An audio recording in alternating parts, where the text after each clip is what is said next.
All this week, News Channel 9 is helping viewers get ready for severe weather by programming devices that will alert you when you need to take cover. Our team is at the Walgreens on Gun Barrel Road for another hour today. That is where we find News Channel 9's Kelsey Bagwell. She joins us now with a story of survival from a then 8-year-old little boy. Kim, Calvin, all this week we're at different Walgreens throughout the area programming these life-saving devices, weather radios. Today I spoke with 13-year-old Andrew Ellis about how quickly his life changed 5 years ago today. It's really hard to actually think that all that happened and everything that happened to me and how I survived all that. In 2011, then 8-year-old Andrew Ellis thought severe weather could get him out of the next day at school. His mom had taken him to his grandma's after their home lost power. The devastating toll tornadoes would take on his family just hours later is still unbelievable.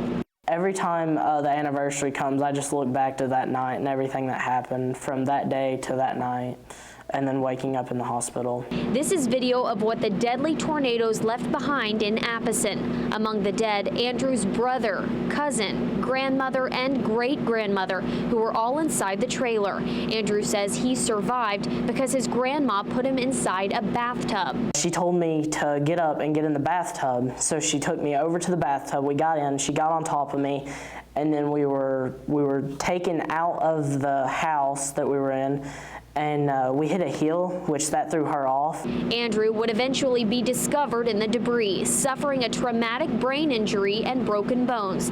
As the death toll rose across the area, Andrew recovered in the hospital. He says it still feels like yesterday. I mean, it's still emotional, like thinking of the anniversaries, like coming up, it was like, whoa, it's already 5 years have passed, like that's fast. Now 13 years old, Andrew is a 7th grader at Lakeview Middle School. But with each passing year, Andrew says he becomes more grateful for the people who searched for him and helped him survive. I would thank him for everything that he done and everything he had to go through that night. And Andrew tells me he's most looking forward to starting to play sports. He says he is still amazed by his recovery. Now, his is just one of the many stories of amazing survival we're telling this week. We also have other events.